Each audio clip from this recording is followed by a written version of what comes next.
Bienvenidos a una sesión más. Ya esta es nuestra octava sesión. Tenemos esta y un par más. Em, y hoy toca hablar un poco de cosas que cotidianamente platicamos o que conocemos, pero no conocemos bien en definición qué son, cómo se presentan y además qué podemos hacer al respecto. Porque de pronto vamos a ver que hay trastornos que son re comunes, re cotidianos y hay otros que son medio raros pero que llevados a nuestra vida cotidiana, de pronto presentamos que nos encontramos ahí.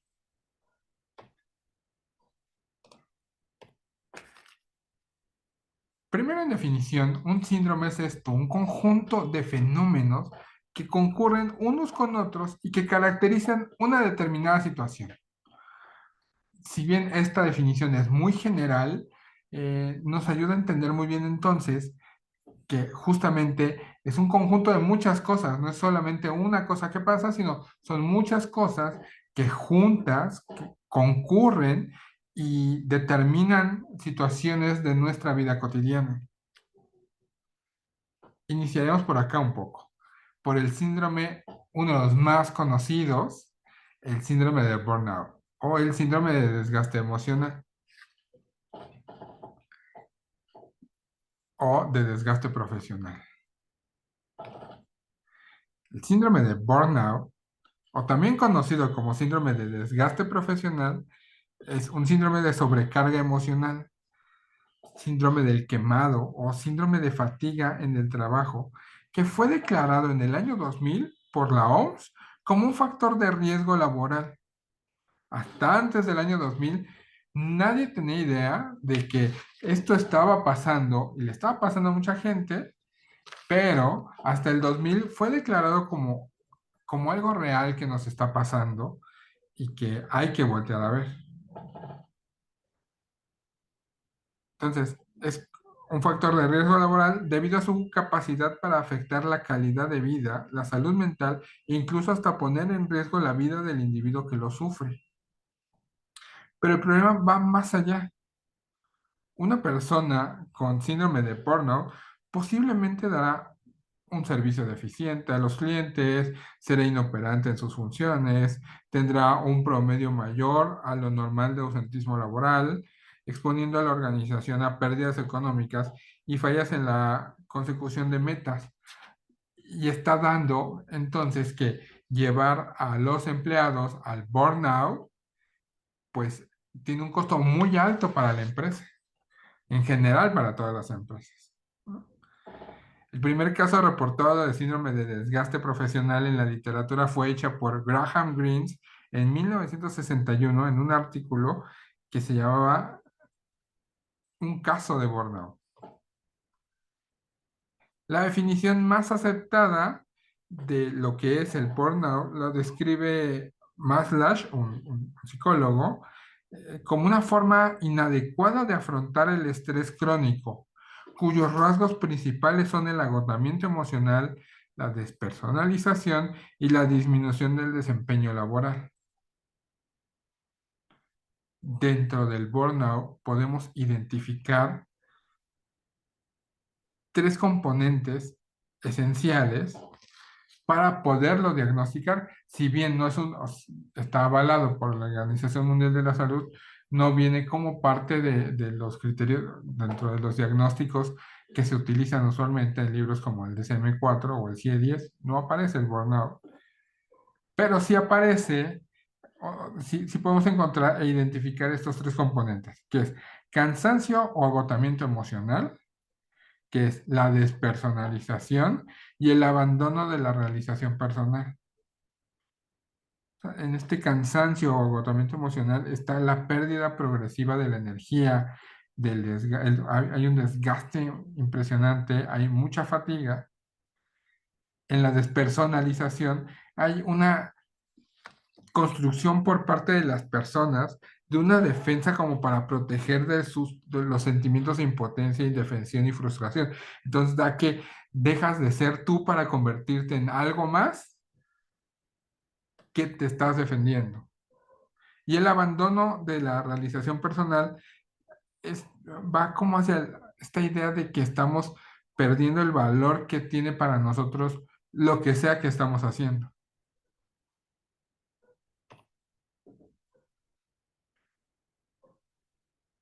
La clínica de este síndrome se esquematiza en cuatro niveles. Primer nivel que es leve, que podemos encontrar quejas vagas, cansancio, dificultad para levantarnos en la mañana, porque pues, no tengo muchas ganas de ir a trabajar o de lo que sea que nos estamos quemando, porque no solamente el burnout es a nivel del trabajo, sino puede ser en otras cosas, incluso a nivel familiar.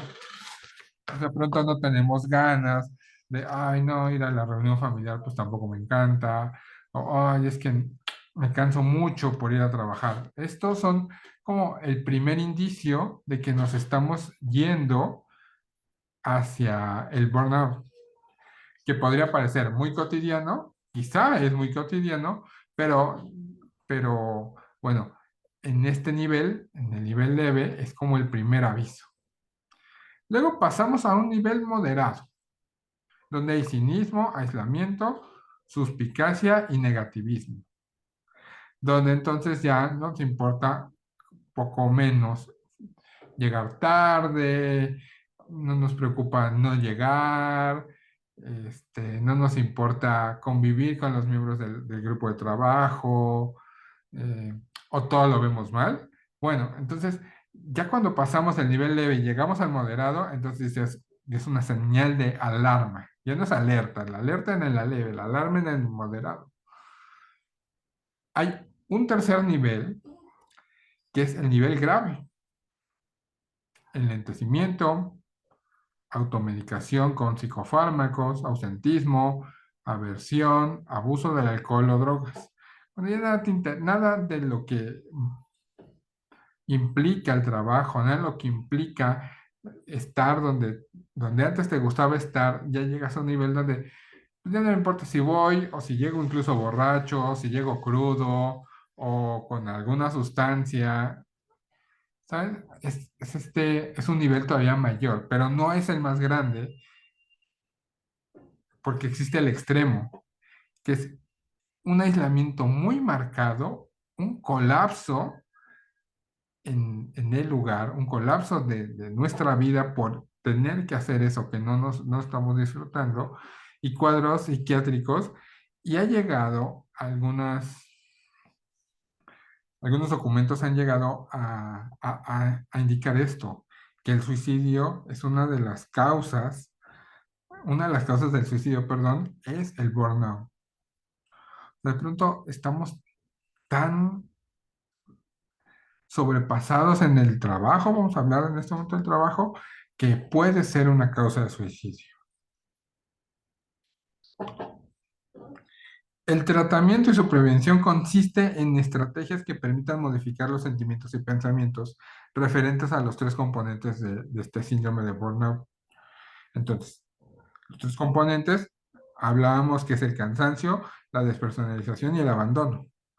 Entonces, hay como 5 estrategias muy claras para esto. Proceso personal de adaptación a las expectativas a la realidad cotidiana. Es como llevarnos a hacer real lo que tenemos que hacer y lo que vivimos. Buscar el equilibrio en áreas vitales. Que si bien una parte que nos esté provocando burnout es importante en nuestra vida, hay que entender que tenemos que tener equilibrio en la familia, los amigos, las cosas que nos gustan, nuestras aficiones, nuestros hobbies, descansar y el trabajo. Tenemos que tener un muy buen equilibrio, porque es muy constante que el burnout laboral, por ejemplo, es porque le dedicas demasiadas horas al trabajo y poco tiempo a la familia y nada a actividades que te distraigan y ya ni siquiera ves a los amigos. Entonces hay que, para poder prevenirlo o en caso de que ya estemos ahí, poder revertirlo, es un poco este equilibrio en todas estas áreas vitales que tenemos. El tercero es fomento de una buena atmósfera de equipo, espacios comunes, objetivos comunes y sumarte a estos objetivos laborales. Si bien el burnout lo provoca un poco el trabajo, hablando del burnout laboral, hay que buscar ese desarrollo dentro del equipo de trabajo. El cuarto es muy importante, limitar la agenda laboral o la agenda que corresponda, si es de la familia o si es de los amigos, lo que sea que te esté provocando burnout, hay que limitar la agenda ahí. Hay que, pues, si te dedico demasiado tiempo al trabajo, bueno, hay que bajarle. Oye, pero es que necesito que te comprometas y te pongas la camiseta, dicen, y entonces trabajes 12 horas al día y no, no se puede. Hay que tener un horario y es muy importante respetar tus horarios de todo lo que haces, no solamente el trabajo, sino también los horarios de la familia. Si tienes, digamos, natación programada, es siempre ir a natación, no importa que el trabajo te exija más, no. Tengo que cumplir lo que es parte de mí, lo que es vital en, en- en todas mis áreas de desarrollo. Y por último, la formación continua dentro de la jornada laboral. O sea, si tenemos que aprender algo nuevo, tiene que ser dentro de la jornada laboral, no fuera de la jornada laboral. Porque esto va a dar pie a que solo te tengas que enfocar en lo que tienes que enfocarte en el momento que te toca enfocarte, porque todas tus áreas vitales son importantes y todas necesitan respeto y necesitan ese tiempo y ese espacio. El descanso es vital en esto. Tenemos una bonita imagen de cómo supe que sufría burnout. Bueno, aquí hay un montón, ¿no? Baja productividad, pérdida de memoria, insomnio, falta de concentración. Un poco pueden identificar aquí algunos factores que podemos darnos cuenta de, creo que tenemos que bajarle un poquito. Pasemos a otro síndrome, el síndrome de Peter Pan. El síndrome de Peter Pan es más frecuente en los hombres y habitualmente se asocia a problemas para proporcionar seguridad a otra persona en aspectos relacionados con los cuidados. Esto se hace más evidente en hombres porque socialmente son los que tienen el rol de protección relacionado con proveer el sustento y proteger frente a otros. En este caso de ellos mismos, por ejemplo. Este hecho incapacita en gran medida les decía, ¿no? A los hombres, porque no les permite un libre desarrollo en el área donde sea que estén.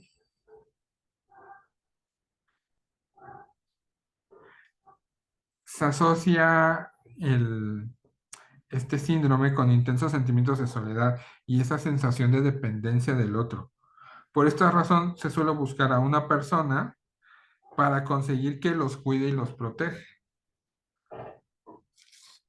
Y aunque no existe evidencia científica que revele que el síndrome de Peter Pan sea una enfermedad psicológica y no se encuentra como tal en los manuales de diagnóstico de trastornos mentales, no quiere decir que desde la psicología clínica no podemos reconocer este perfil de comportamiento. Por esta razón, aunque sin hablar de criterios diagnósticos, sí podemos hablar del grupo de comportamientos que caracterizan el síndrome de Peter Pan. Como este síndrome es como ese miedo a crecer. El primero es siente, piensa y actúa como si fuera un niño. Desea y necesita ser cuidado por otra persona que considere más fuerte. Presenta dificultad para comprometerse y cumplir promesas. Se ve incapaz de asumir sus propias responsabilidades. Prefiere que lo hagan otros, por eso busca a otra persona que asuma el papel de su padre o su madre, que ahorita vamos a hablar un poco sobre este otro síndrome que es el síndrome de Wendy. Tiene dificultad para proporcionar afecto a otras personas, tanto adultos como a niños. No comprende por qué los demás crecen y se queja y los critica. Presenta dificultad para empatizar y un déficit de habilidades sociales, lo que lo puede llevar a quedarse solo o sola. Tiene un elevado miedo a la soledad. Tiene mucho, mucho al egoísmo, sintiendo que el mundo gira a su alrededor y se ofende cuando esto no ocurre. Presenta dependencia emocional. aunque también puede ser dependiente por otros aspectos como por ejemplo el económico o la gestión de las tareas en el hogar. Eludir responsabilidades no le faculta la gestión de cualquier economía, la familia incluida.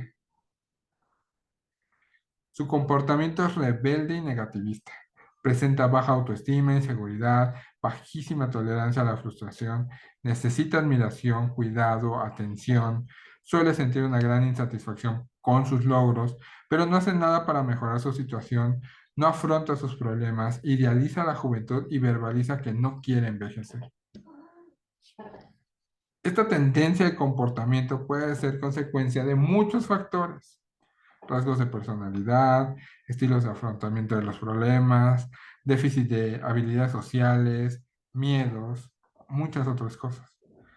Según los estudios, la causa principal de este síndrome tiene que ver con la infancia, una infancia excesivamente feliz que el paciente puede llegar a idealizar, o bien una infancia completamente infeliz, carente de afecto.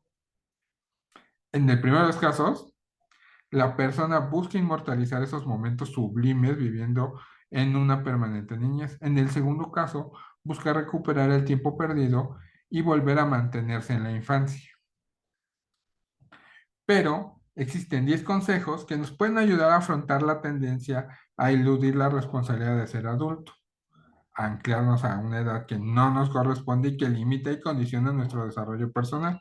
Estas son 10 estrategias para afrontar la madurez. Uno es: reflexiona sobre tus miedos. ¿Qué temes de ser una persona adulta? Segundo es: adquiere conciencia de cuál es tu papel como adulto, individuo, social, en la pareja, en el trabajo, en la familia. Tener muy claro cuál es nuestro papel. Hay que aplicar una perspectiva crítica a nuestras ideas y creencias y a tus interpretaciones. Hay que fomentar una visión realista de nuestra vida y de nosotros mismos. Hay que evitar la queja y el sentimiento de victimismo. Hay que asumir la responsabilidad de nuestros actos y no trasladar a factores externos o a los demás nuestras responsabilidades. Hay que afrontar las dificultades. No hay que tender a evitarlas. Solo del aprendizaje de la superación se adquiere la resiliencia, la fortaleza ante las adversidades. Hay que animarnos a tomar decisiones de forma activa, reflexiva y sobre todo independiente, que permitirnos equivocarnos y cambiar de opinión. Proponte metas, sé realista y planifícalas. Refuérzate en tus avances y progresos. Quiérete y cuídate, potencia tu autoestima y tu autoconfianza. Y el décimo: apóyate en tu entorno cercano, pero no dependas de él o trates de manipularlo para recibir ayuda. Aprende a expresar con claridad tus emociones y tus necesidades y acepta lo que recibas. Solo tú diriges tu vida. Y esto último es muy importante. Hay que entender que si estamos inmersos en este síndrome, nosotros somos los únicos responsables de hacer que eso sea distinto. Nosotros dirigimos nuestra vida.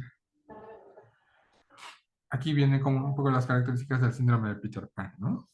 La dificultad para tomar decisiones o negarnos a asumir las responsabilidades propias de la edad son como características como muy clásicas de este síndrome, y que además les aseguro que ustedes conocen a alguien que está como en este mundo. Estoy casi seguro. Pero pasamos a la contraparte de este síndrome, al síndrome de Wendy. ¿Por qué surge el síndrome de Wendy? Bueno, para una mujer, a veces es difícil encontrar los elementos que definen la identidad. Hablábamos de que el síndrome de Peter Pan es muy característico de los hombres y le pasa un poco más a los hombres por las exigencias sociales. Bueno, el síndrome de Wendy funciona igual, pero para las mujeres. Está ahí un poco por las exigencias sociales. Ahí es donde empieza a generarse los problemas, porque la mujer busca cumplir con el mandato de género femenino. Regularmente, este mandato dicta que las mujeres deben tener un comportamiento maternal, Además, se acompaña de problemas como una necesidad de sacrificarse, de cuidar a los demás, de realizar sus tareas y resignarse ante el sufrimiento. Algunas mujeres suelen maternizar su relación, buscan estar al pendiente de las necesidades afectivas del otro e incluso le resuelven los problemas de la vida cotidiana, ya sea en sus tareas domésticas o laborales, repitiendo el rol de paternidad con su pareja. Creen que se vuelven imprescindibles en la relación. Y al final llega una insatisfacción porque el hombre no se responsabiliza del vínculo y la mujer se cansa de que el otro no responda de la misma manera. Complejo de Wendy se asocia a trastorno de personalidad dependiente. En este punto surge el miedo a la soledad, a la desaprobación de parte de los otros e incluso a tomar decisiones. Además, la ansiedad se presenta continuamente porque las mujeres con este comportamiento, bueno, las personas en general con este comportamiento, se preocupan por escenarios en donde buscan el reconocimiento y piensan todo el tiempo en qué sucederá en el futuro. Y tiene algunas características que pueden aparecer cuando hablamos justamente de este síndrome. Sentir la necesidad de cuidar y proteger a los demás asumiendo una figura maternal, terminando por asumir el papel de padre o madre de su pareja. Necesidad de una necesidad imperiosa de satisfacer al otro, de darle todo olvidándose de sí. Buscar siempre hacer la vida más fácil a quienes le rodean. Asumiendo incluso todas las tareas, todas las responsabilidades que le tocan al otro. No importa si es pareja, hijos, con quien sea, o sea, asumen esa responsabilidad. Conciben el amor como sufrimiento, por lo que adaptan un rol muy sumiso.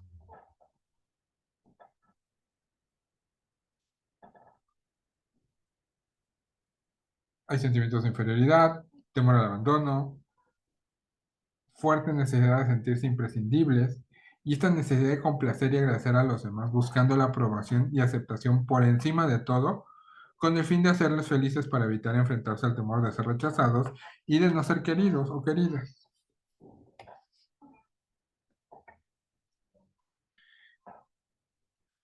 La primera señal surge cuando la persona tiene un malestar psíquico. Por ejemplo, cuando te dedicas más a las actividades que no te agradan y no tienes un crecimiento personal. Además, puedes sentirte angustiado de quedarte solo y no obtener reconocimiento o sentir la necesidad de evitar a toda costa que los demás se molesten. Y por eso se anticipa para resolverles sus cosas. Entonces, ¿qué hacer ante este síndrome? La- la- las mujeres que sufren en esta condición pueden trabajar desde varias fuentes, como la identidad. Preguntarse de dónde obtiene el reconocimiento y aceptar que son valiosas por sí mismas. Decimos a nosotros, soy querido, soy querida por otras cosas, no solo por ser necesario. Ellas mismas deben plantearse que si hacen todo, les quitan la capacidad a las otras personas, a los varones en la crianza, y ellos deben asumir esa capacidad. Todo viene de un asunto social, pero se puede trabajar desde la infancia para cambiar este esquema y enseñar a los otros integrantes de la familia todas las actividades. Un poco viene acá, ¿no? El síndrome de Wendy está esta necesidad de agradar, de satisfacer, de cuidar, esta resignación al sufrimiento, esa autorrecriminación son características muy fuertes de este síndrome, que cada vez vemos más y cada vez es más cotidiano, al igual que el síndrome de Peter Pan. Vemos que hay relaciones que lo vemos en el consultorio incluso, ¿no? Hay relaciones que son tal para cual, ¿no? Ambos tienen uno el síndrome de Peter Pan y el otro el síndrome de Wendy. Entonces, uno nunca ejerce responsabilidad en su vida y entonces le deja todo a la otra persona, y que en este caso es quien tiene el síndrome de Wendy, quien dice, bueno, yo voy a hacer todo para satisfacer a mi pareja, y entonces yo me estoy dispuesto a sacrificarme, a sufrir con el firme objetivo de que para ti yo sea imprescindible, entonces esta relación nunca va a terminar. Se convierte en relaciones súper pesadas, súper complejas, porque siempre va a haber niveles de insatisfacción. Pero bueno, pasemos a uno más, a un síndrome que suele experimentarse de manera muy cotidiana en los hogares latinoamericanos, sobre todo, que es el síndrome del nido vacío. El síndrome del nido vacío. En psicología es el conjunto de pensamientos, emociones que experimentan los padres cuando sus hijos se van de casa. Es una respuesta emocional ante la ausencia del hijo adulto que abandonó el hogar. Cada persona puede vivir el síndrome del nido vacío de acuerdo a sus características de la personalidad. Por lo general, los padres sienten que los hijos ya no los necesitan. Aparecen sentimientos de tristeza, sensación de soledad, vacío, aburrimiento, poca autorrealización, recuerdos de cuando sus hijos eran niños y que son muy recurrentes, sensaciones de pérdida del sentido de la propia vida, porque durante muchos años tus hijos le daban mucho sentido a tu vida y entonces un poco eso no está tan padre porque llega un punto en que tienes esta pérdida del sentido de tu propia vida. Síndrome del nido vacío no deja de ser un duelo, incluye sus etapas de negación, ira, negociación, depresión y finalmente aceptación. Ah, se caracteriza, no lo vemos solamente como un duelo más, sino así como un síndrome, porque tiene una causa muy clara y muy definida de por qué está haciendo este duelo. Pero ¿por qué sucede? Es por una sensación de soledad. Los padres o madres que experimenten el síndrome del nido vacío han pasado como mínimo los últimos 18 años en un hogar con niños. Si se van, esto les hace sentirse solos. También es por falta de autorrealización. Hay padres o madres que han dedicado toda su vida a sus hijos. Sobre todo pasa en mujeres que se han olvidado de otros roles de su vida, ser pareja, trabajadora, mujer, amiga, y ha existido una dependencia hacia sus hijos y si estos se marchan, puede aparecer el síndrome. A veces puede incluso, si no se controla la tristeza, puede desembocar en un trastorno depresivo. Por problemas en la pareja, puede que tras la marcha de los hijos de la casa, la pareja se dé cuenta de que no sabe convivir o que ya no les queda nada en común. Esto les hace echar mucho atrás en falta y generar mucha tristeza, pero no está perdido. Hay una serie de recomendaciones para ayudar en este proceso de duelo, específicamente en este síndrome del nido vacío. Primero es alegrarte. Si hemos hecho las cosas bien, nuestros hijos se independizan. Alégrate de que tengan la fuerza y la autonomía para comenzar sin ti. Prepárate para el momento cuando suceda.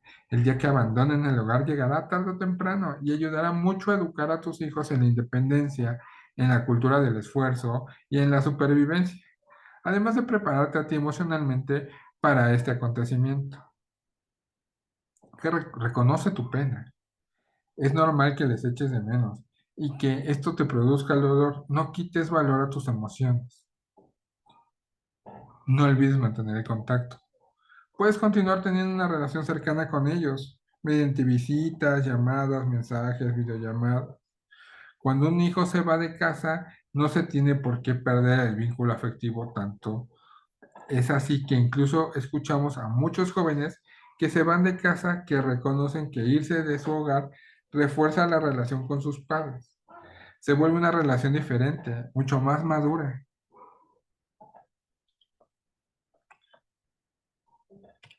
Aprovecha el momento para hacer lo que te gusta y potenciar tus fortalezas.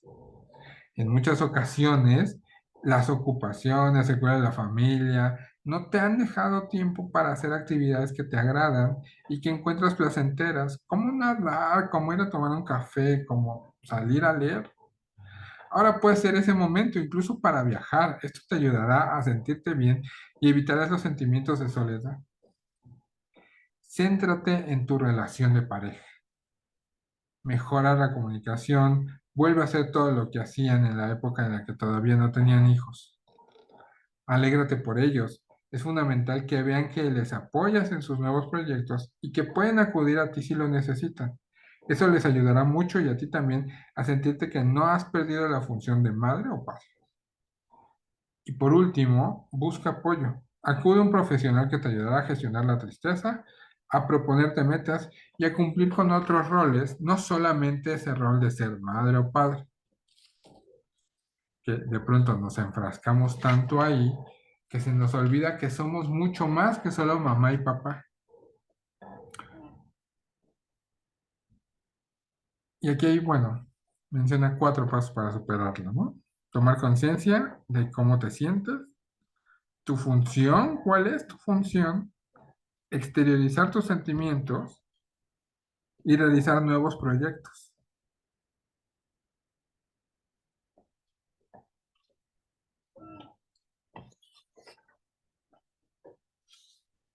Tenemos uno más, este es cortito, el síndrome de Diógenes.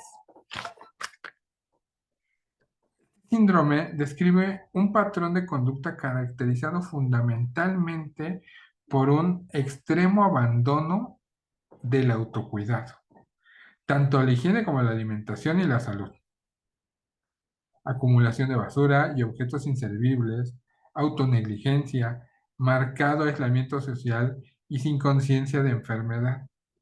También se han descrito casos en los que no aparece la conducta de acumulación, pero lo que podría ser un síntoma frecuente asociado a al síndrome de Diógenes, pero no fundamental. Entre un tercio y la mitad de las personas que tienen este síndrome cursa, tienen, además del síndrome, o el síndrome es consecuencia de una demencia o también de algunos otros trastornos mentales, como la depresión, por ejemplo, esquizofrenia, o algunos trastornos de personalidad, incluso alcoholismo. Esto no permite que sea posible verificar la existencia del diagnóstico como tal, sino como es como una consecuencia, síndrome de Diógenes, por es una consecuencia de quizá, porque no se ha investigado lo suficiente, de alguna condición mental distinta, ¿no? De algún otro trastorno mental. El filósofo Diógenes, que de ahí viene, o sea, esto es por un filósofo, fue durante su vida una figura extravagante y amante de los gestos escandalosos, un representante único de la contracultura de la antigua Grecia, que con total desvergüenza arremetía contra todos, desde reyes o simples esclavos. Vivía en Atenas y en Corinto, e hizo algunas visitas a Esparta, aunque en realidad era un hombre sin hogar. Como muchos griegos en aquel entonces, él era un hombre sin hogar. Diógenes prefería criticar al mundo desde la pobreza antes que vivir en una sociedad embrutecida por el dinero, decía. En definitiva, constituye un desorden en el que predomina la autonegligencia y las conductas de atesoramiento en condiciones miserables, principalmente descrito mucho en ancianos. La presencia del mismo en ausencia de un trastorno mental definido vendría a representar la versión más genuina del síndrome de Diógenes, mayoritariamente en el contexto de una persona compatible con algún trastorno de la personalidad. Cuando es muy puro es porque no viene alguna otra condición psicológica, en su gran mayoría de las veces viene acompañada, pero es esto. Todos conocemos esta definición de las personas que viven un poco en la calle, que muchos de ellos escuchamos mucho historias de, no, él era, aquí por ejemplo en la colonia, hay uno que dicen que era un gran arquitecto y entonces él de pronto decidió, pues ya, darle su vida a vivir en la calle y entonces duerme en cualquier lugar y, y busca posesiones que él, hemos platicado con él, quizá cumple con algunas características de la esquizofrenia, aunque no con todos, aunque realmente no lo hemos evaluado correctamente. Y entonces podría devenir un poco de esa esquizofrenia este síndrome de Diógenes en él. Él era Diógenes y justo decían que vivía como un perro.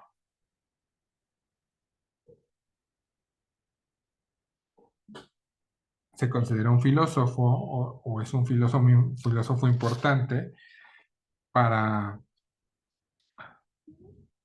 cuestionaba mucho al Estado y cuestionaba mucho a las personas que lo tenían todo. Según Diógenes, lo único que necesitas es comer lo que sea todos los días. Una comida al día es suficiente, tener techo, tener ropa, tener posesiones, eh, eso no te lleva para nada a la felicidad. Según Diógenes, el camino de la felicidad está plasmado de esto, de vivir con lo extremadamente básico.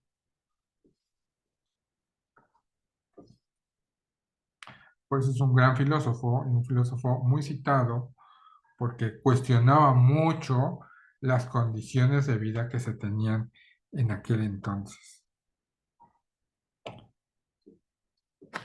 Pasemos a un síndrome re importante y que no me quiero aventurar a decir esto, lo voy a decir, que creo que todos hemos pasado por aquí. Y aunque las cifras dicen que el 70% de la población en el mundo la ha padecido, yo podría atreverme a que es un poco más y que el 30% que respondió que no, solo fue más mesurado y quizá 70 pueda subir a un 90. En algún momento de nuestra vida, en algún momento de su vida, más del 70% de la población en el mundo la ha padecido, el síndrome del impostor.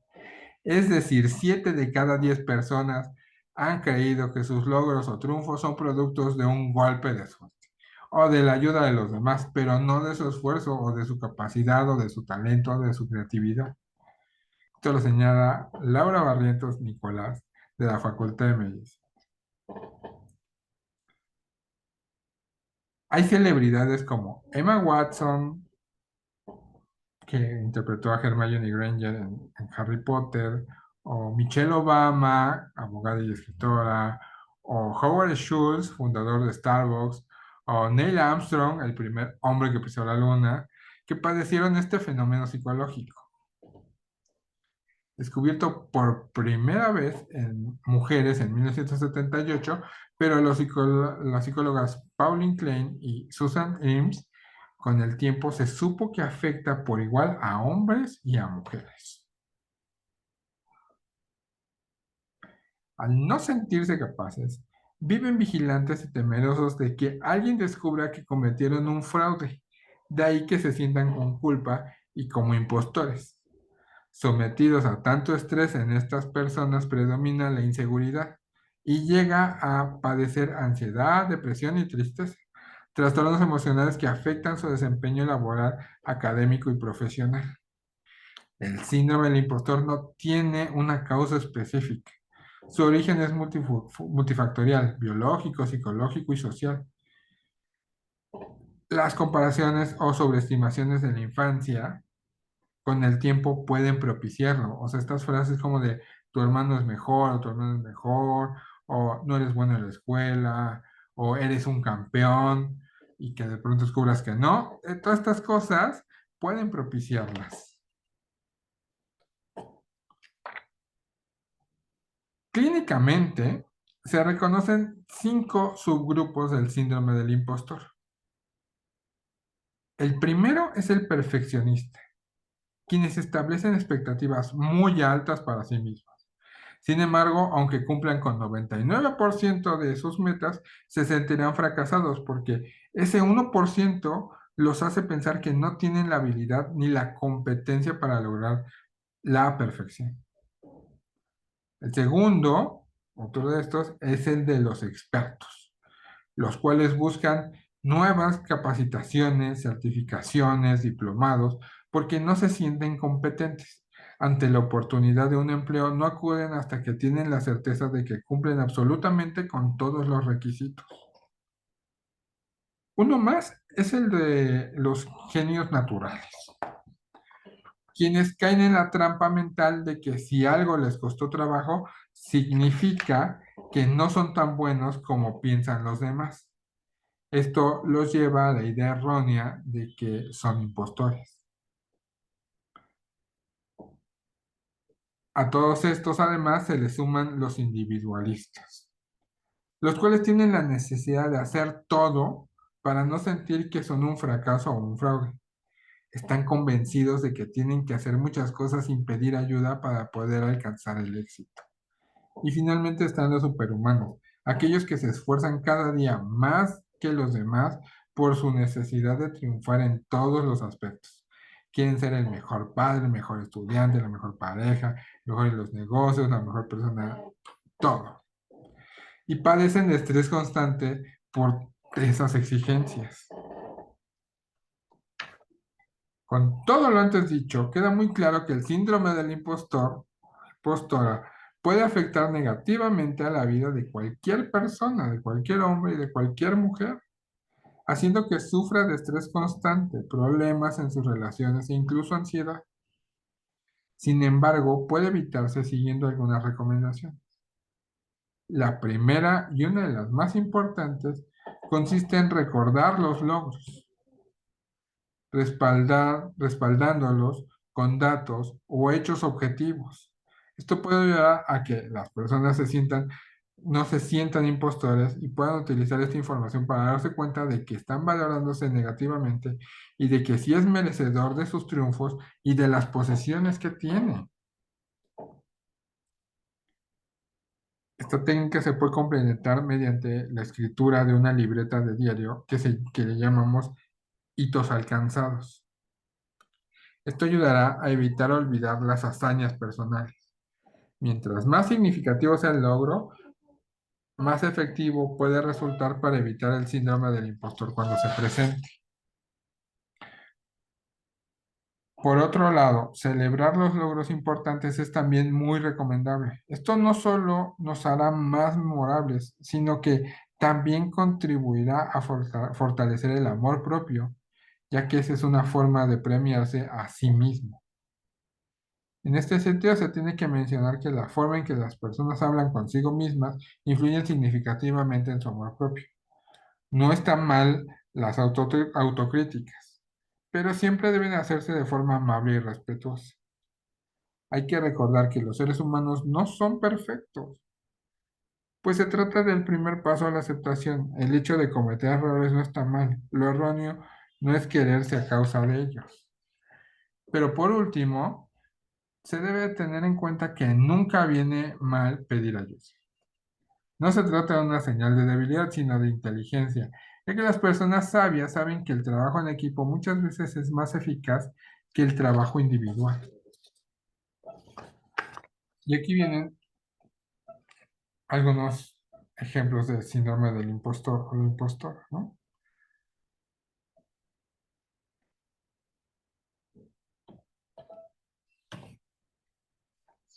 Y por último, en el día de hoy tenemos un síndrome que me parece muy curioso y a mí me gusta un montón, que es el síndrome de Estocolmo. Síndrome de Estocolmo es un término utilizado por primera vez en Suecia en 1973 por Nils Bejerot, perdón, para describir un fenómeno paradójico de vinculación afectiva entre los rehenes y sus captores en el transcurso de un asalto en un banco de Estocolmo. De ahí el nombre. Como ya se ha comentado, el síndrome de Estocolmo se da en una situación perdón, como ya se ha comentado, el síndrome de Estocolmo se da en situaciones emocionales límite y de gran intensidad. Se produce un sesgo en la idea de que tienes del secuestrador.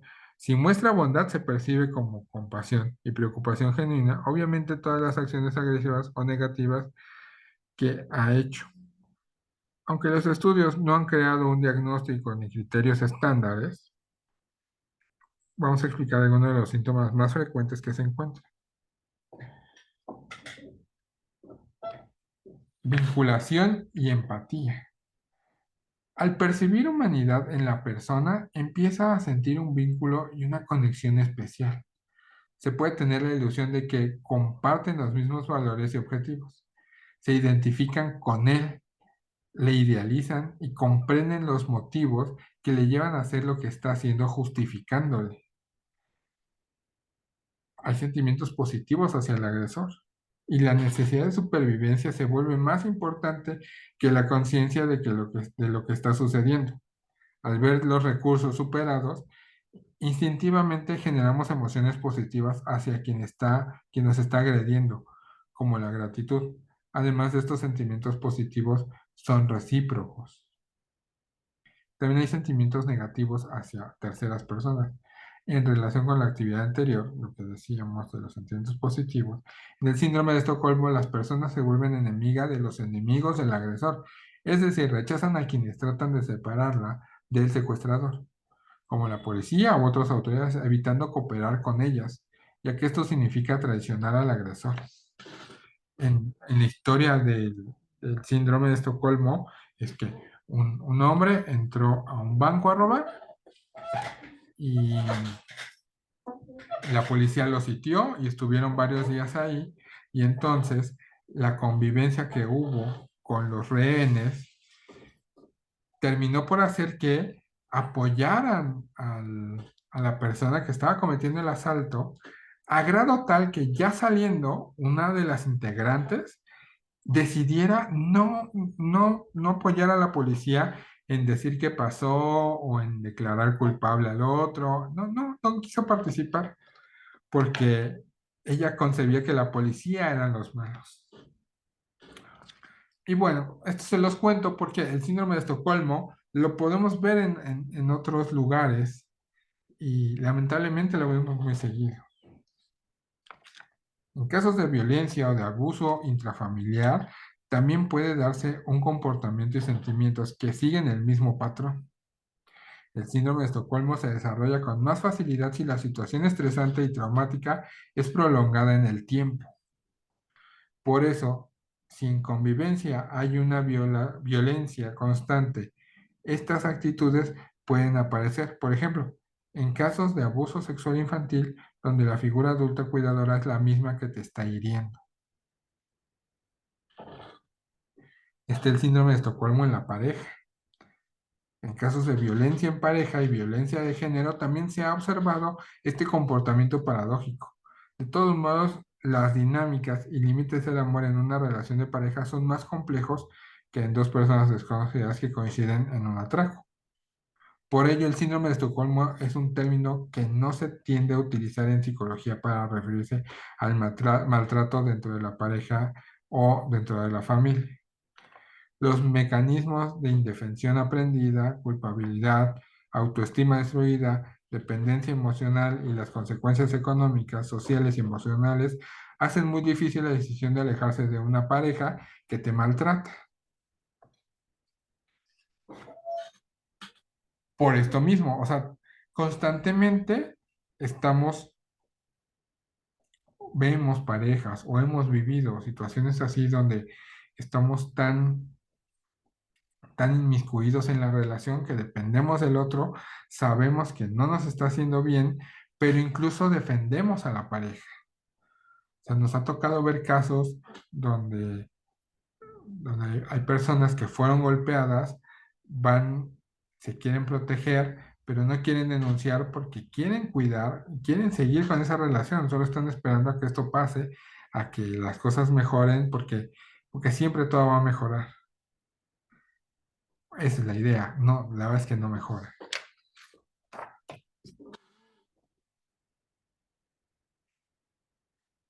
No todo está perdido.